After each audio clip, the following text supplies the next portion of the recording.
Good morning students, कैसे हैं आप लोग सभी। आशा करते हैं आप लोग सभी अच्छे होंगे, साथ ही साथ अपनी अपनी स्टडी में लगे होंगे। इसी आशा के साथ आगे बढ़ते हैं, टॉपिक को लेते हैं आगे। आज फसल चल रहा था हमारा, फसल उत्पादन पहला टॉपिक। कल इंट्रोडक्शन बताया था आप सभी को पिछली वीडियो में। जल निकास ये पार्ट है, पूरा फर्स्ट यूनिट है हमारी और 4 नंबर का अपना सिलेबस है। चलिए आगे बढ़ते हैं जरा। जल निकास में देखें जरा, जल निकास। कल मैंने आपको बताया जल निकास क्या है, फसलों के लिए जल कितना महत्वपूर्ण है, कितना हानिकारक है, कितना लाभदायक है। एक निश्चित सीमा तक जल वृद्धि विकास करने का काम करता है, लेकिन सीमा से अधिक होने पर या पानी की मात्रा 24 घंटे ज़्यादा मिलने पर फसलों की जड़ें और उसका वृद्धि विकास दोनों ही अवरुद्ध हो जाते हैं, जिससे फसलें जैविक क्रिया करना बंद कर देती हैं और निर्जीव होकर मृत हो जाती हैं। तो ध्यान दीजिए, जल निकास क्या है। जल यानी पानी, निकास यानी निकालना। कल भी इस टॉपिक पर चर्चा हो चुकी थी हमारी कि खेत में भरे हुए अतिरिक्त जल को खेत से बाहर निकालने की विशेष क्रिया को जल निकास कहा जाता है। चलिए देखें, जल निकास खेतों में भरे हुए अतिरिक्त जल को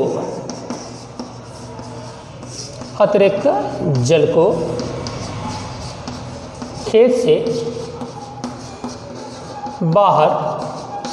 निकालने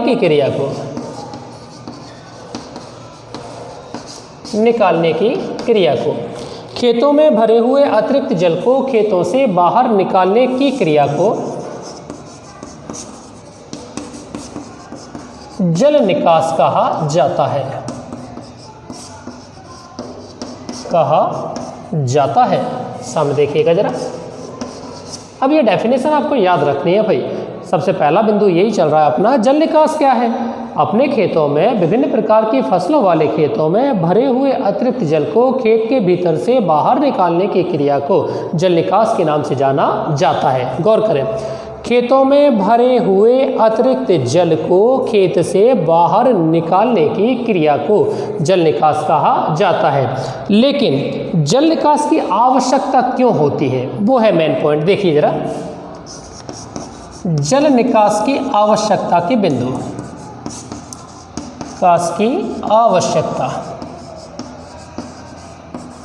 बिंदु, ऐसी कौन सी दशा, अवस्था या स्थिति बन जाती है कि उस अवस्था में जल का निकास करना अनिवार्य पाया जाता है। सामने देखना बेटा सभी, जल निकास तो क्लियर हो ही चुका है आप लोगों का कि खेतों में भरे हुए एक्स्ट्रा पानी को, अतिरिक्त जल को खेत के भीतर से कहाँ पर, बाहर निकालने की क्रिया को जल निकास कहा जाता है। लेकिन ऐसी अवस्था या परिस्थिति कौन सी बन जाती है जिसके कारण जल का निकास करना आवश्यक माना जाता है। तो यहाँ पर हेडिंग डली हुई है, जल निकास की आवश्यकता के बिंदु। ऐसी कौन सी दशाएं आ जाती हैं, कौन सी परिस्थिति उत्पन्न हो जाती हैं कि उन परिस्थितियों में जल का निकास करना महत्वपूर्ण हो जाता है। यदि नहीं करेंगे तो फसलों को नुकसान भी होने लगता है। तो सबसे पहला स्टेप देखते हैं जल निकास का। जल निकास का पहला, निचले स्थानों पर स्थित भूमियों में वर्षा ऋतु में पानी भर जाता है और फसलों को बुआई करने में बाधा उत्पन्न हो जाती है। पहले बिंदु पर गौर करें। जैसे भाई निचले स्थान है, कौन से स्थान है, निचले स्थान। अब निचले स्थान से अभिप्राय क्या है भाई, निचले स्थान से अभिप्राय है जो गहरे हैं, जो क्षेत्र गहरे हैं। निचले स्थानों पर वर्षा ऋतु में क्या भर गया, पानी। निचले स्थानों पर वर्षा ऋतु में पानी भर जाता है। ऐसा होने के कारण फसलों की बुवाई करने में बाधा उत्पन्न हो जाती है। ऐसा होने पर फसलों की बुवाई करने में बाधा उत्पन्न हो जाती है। लाइन को सेटअप ढंग से करना, गौर से ठीक प्रकार से समझने का प्रयास करना। जल निकास की आवश्यकता के पॉइंट क्या है, बिंदु क्या है, क्यों करते हैं जल निकास। सबसे पहला देखें, धरती वैसे तो समतल है, लेकिन कई जगह पर ये उबड़ खाबड़ है, इसकी संरचना अनियंत्रित पाई जाती है। कहीं पठार है, कहीं पहाड़ है, कहीं नदी है, कहीं तालाब है, कहीं गहरा स्थान है, कहीं रेतीला स्थान है, आदि आदि। तो वे सभी क्षेत्र जहाँ पर निचले स्थान पाए जाते हैं, उन जगहों पर क्या होता है, वर्षा काल में अधिक मात्रा में पानी बरस जाने पर उन नीचे वाले स्थानों में जल भर जाता है। ऐसा होने के कारण फसलों की बोनी करने में, बुवाई करने में बाधा उत्पन्न हो जाती है। दूसरा स्टेप देखते हैं। निचली भूमियों में खड़ी फसलें अत्यधिक पानी के कारण नष्ट हो जाती हैं। भाई निचली भूमि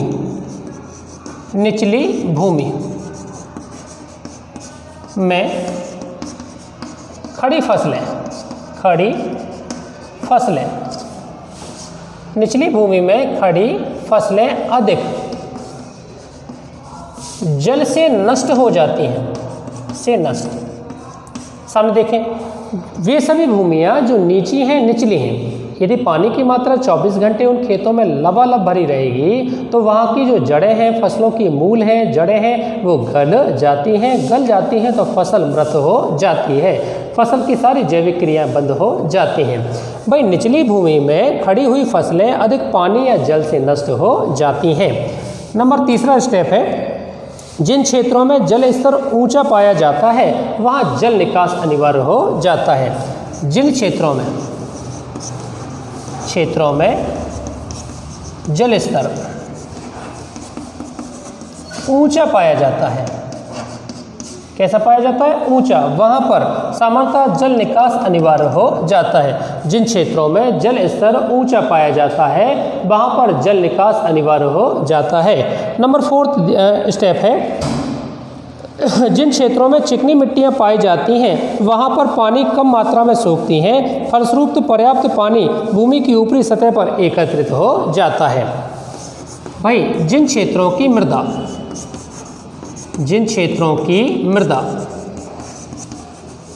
कैसी है, चिकनी है, जिन क्षेत्रों की मृदा कैसी है, चिकनी होती है, वहाँ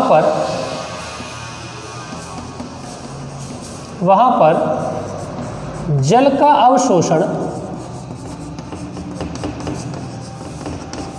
कम हो पाता है,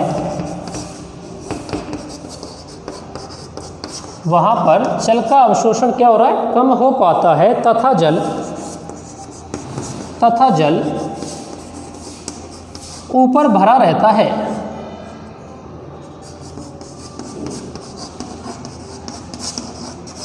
तथा जल कहाँ भरा भाई, ऊपर भरा रहता है, जिससे फसलों में बाधा उत्पन्न हो जाती है, जैविक क्रियाएं खराब होने लगती हैं, इसलिए जल निकास करना महत्वपूर्ण हो जाता है। पांचवा स्टेप है, फसलों की जैविक क्रियाओं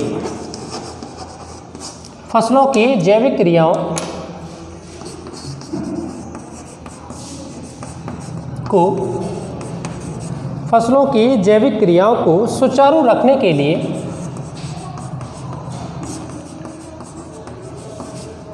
रखने के लिए जल निकास अनिवार्य माना जाता है।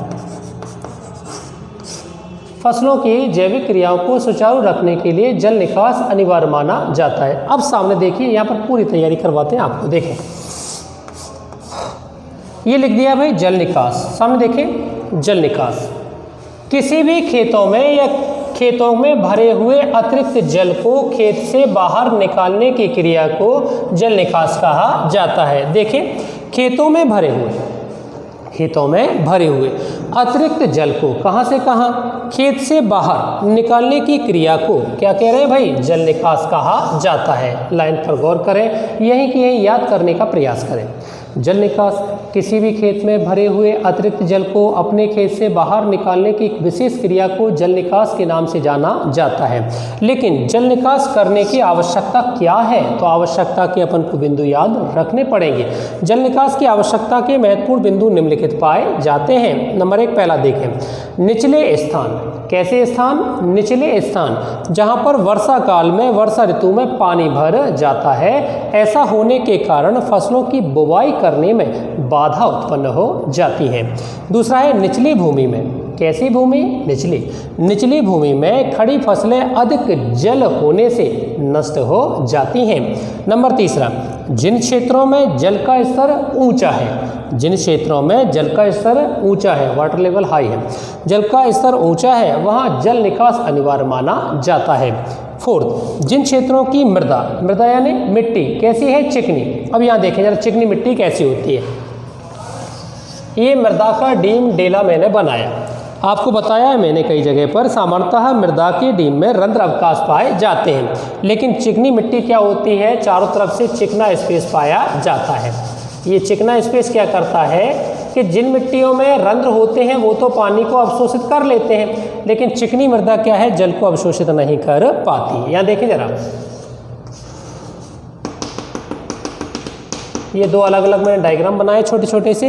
यहाँ पर देखें, ये रंध्र अवकाश वाली मृदा है और ये है चिकनी मिट्टी।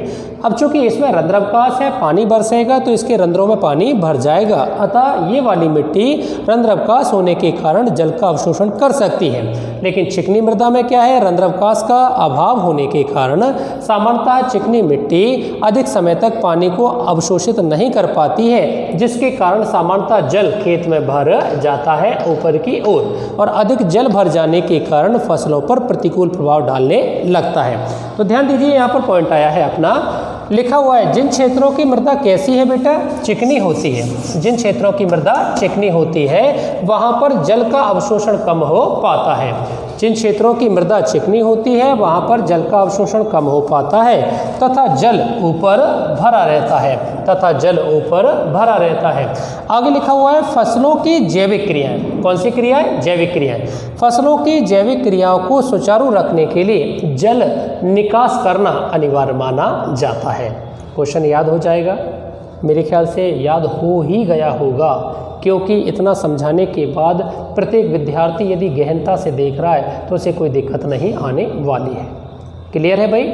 जल निकास में क्या सीखे? खेत में भरे हुए अतिरिक्त जल को, एक्स्ट्रा पानी को खेत से बाहर निकालने की क्रिया को जल निकास कहा जाता है। ठीक, जल निकास करने की आवश्यकता के बिंदु क्या है? नंबर एक पहला है भाई पॉइंट, निचले स्थान जहां पर वर्षा काल में अधिक पानी बरस जाने पर सामान्यतः बुवाई करने में बाधा उत्पन्न हो जाती है, तब जल निकास की अनिवार्य क्रिया करनी पड़ती है। दूसरे स्टेप में बताया निचली भूमि में खड़ी हुई फसलें, निचली भूमि में खड़ी हुई फसलें अधिक जल से खराब होने लगती हैं। तीसरा स्टेप था जिन क्षेत्रों में जल का स्तर ऊंचा होता है वहाँ जल निकास करना अनिवार्य माना जाता है।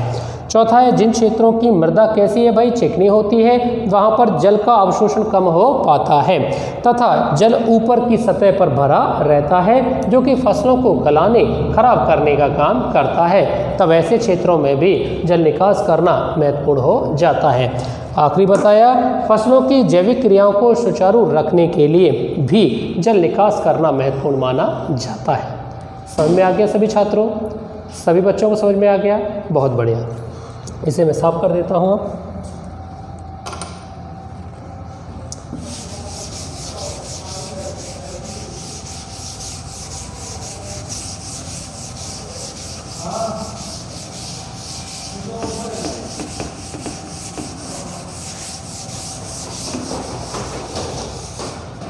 इसके बाद नेक्स्ट बिंदु में है यहाँ पर जल निकास के उद्देश्य। जल निकास के उद्देश्य सामने देखें सभी। अब जल निकास के उद्देश्य क्या हैं? अभी अभी चर्चा की आपको। जल निकास खेत में भरे हुए अतिरिक्त जल को खेत से बाहर निकालने की क्रिया को जल निकास कहा जाता है। अब अगले स्टेप में क्या दे दिया है भाई? जल निकास के उद्देश्य कौन कौन से होते हैं, किन उद्देश्यों को पूरा करने के लिए जल का निकास किया जाता है। तो जल निकास करने के लिए आवश्यक उद्देश्य निम्नानुसार पाए जाते हैं। नंबर एक पहला है भूमि की भौतिक दशा में सुधार करना। भूमि की भौतिक दशा, भौतिक दशा में सुधार। सामने देखिएगा, भूमि की भौतिक दशा में सुधार करना। सबसे पहला स्टेप था भूमि की भौतिक दशा में सुधार करना। दूसरा स्टेप है समुचित वायु संचार करना। समुचित वायु संचार करना, संचार करना। समुचित वायु संचार करना। इसका तीसरा स्टेप है भूमि में दलदल ना होने देना या दलदल होने से बचाना। भूमि को दलदल होने से बचाना। अभी चर्चा करेंगे सभी पॉइंटों पर विस्तार से क्रमानुसार। भूमि में उचित तापमान बनाए रखना, उचित तापमान बनाए रखना, बनाए रखना। पांचवा स्टेप है हानिकारक लवणों का एकत्रण रोकना, हानिकारक लवणों का एकत्रण रोकना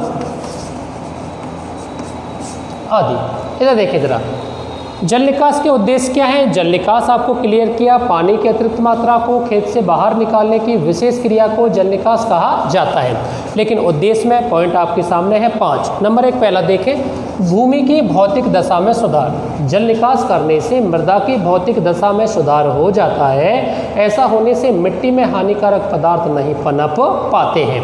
दूसरा है समुचित वायु संचार, समुचित वायु संचार। वायु यानी हवा, समुचित यानी निश्चित, संचार यानी एक स्थान से दूसरे स्थान तक ठीक। जो मृदा के डीम या डेले होते हैं उनमें रंध्र अवकाश पाए जाते हैं। यदि जल निकास अपन ठीक प्रकार से कर रहे हैं टाइम टेबल के हिसाब से, तो मृदा के रंध्र अवकाश बढ़िया तरीके से रिक्त बने रहेंगे, अर्थात उनमें हवा यानी वायु का आदान प्रदान होता रहेगा। ऐसा होने के कारण फसलों की वृद्धि विकास अधिक बढ़ जाती है। तो वायु का संचार होना अनिवार्य माना जाता है, जिससे मृदा के जो डीम डेले या मिट्टी के डीमा होते हैं उनमें सामान्यतः वायु की मात्रा एक स्थान से दूसरे स्थान आसानी से आवागमन कर लेती है। तीसरा लिखा हुआ है भूमि को दलदल होने से बचाना।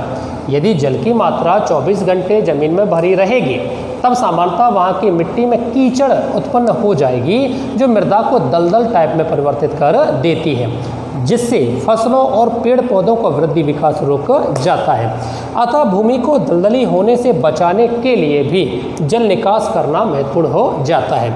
चौथा लिखा हुआ है भूमि में उचित तापक्रम बनाए रखना। कैसा तापक्रम? उचित। उचित का अर्थ है पानी की निश्चित मात्रा यदि है तो टेम्परेचर ठीक है, लेकिन पानी की मात्रा अधिक समय तक यदि 24 घंटे भरी हुई है तो भूमि का तापमान गिर जाता है, घट जाता है। अतः जल निकास करवाकर मृदा का उचित तापमान बनाए रखना चाहिए। और लास्ट दिया हुआ है हानिकारक लवणों का एकत्रण रोकना।